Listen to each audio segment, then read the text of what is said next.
High. আসলে আমি বিশেষ কারণ ছাড়া লাইভে আসা হয় না, কারণ আমি চাই আমার এঙ্গেজমেন্টটা যেন মানুষ খুব ইম্পর্টেন্স দেয়।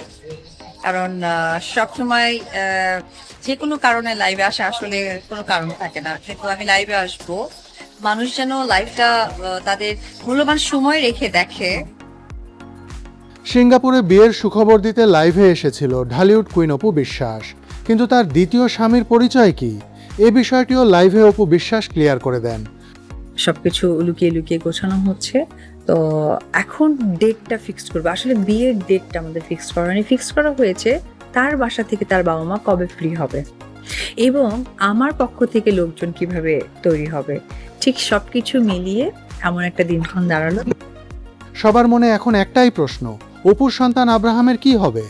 আইন অনুযায়ী সন্তান তার মায়ের কাছেই থাকে, তবুও অপু বিশ্বাস বলেছেন মাঝে মাঝে সাকিব চাইলে আব্রাহামের সাথে দেখা করে যেতে পারবে। সো কন্টিনিউ দেখা হওয়ার দরকার নেই, 2-4 দিন পর পরকে দেখা হতে পারে এবং ছেলেকে নিয়ে যেন কোনো খাতা কলম প্রেস না আসে। এটা আমার জন্য যতটুকু লজ্জা ছিল ওর জন্য এটা কষ্টের হবে। এমন সময় দেশের এক টিভি চ্যানেলে ইন্টারভিউ দিচ্ছিলেন শাকিব খান। ক্যামেরার সামনে বসেই সে অপু বিশ্বাসের দ্বিতীয় বিয়ের খবরটি জানতে পারে। উপস্থাপকের অনুরোধে এ বিষয়টি কথা বলেন শাকিব খান। তিনি বলেন, তুষের তো ব্রেকআপ হয়ই, আমি কোনোদিন এক্সপেক্ট করিনি। আমি যে এত কান্না করেছি আমি কোনোদিন।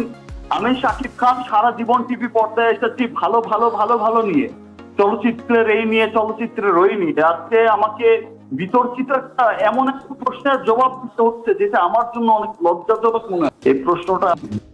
এছাড়া অপু বিশ্বাস তার বিয়ের বিষয়টা নিয়ে আরও বিস্তারিত কথা বলেন। তিনি জানান, তো সেই জায়গা থেকে যেটাই আমরা করেছি আমার দৃষ্টিতে খুবই পজিটিভ কাজ হয়েছে। আর সেকেন্ড ইস্যু হচ্ছে যে যোগাযোগের মাধ্যমটা যে মাঝে মাঝে সাংবাদিক, কারণ সে জানে সাংবাদিকদের সাথে আমি কথা বলি বা বলেই যাব, বা তাদের কথা হয়তো বা আমি কখনো নাও করতে পারবো না, কারণ সাংবাদিকটা অসম্ভব ভালো মানুষ।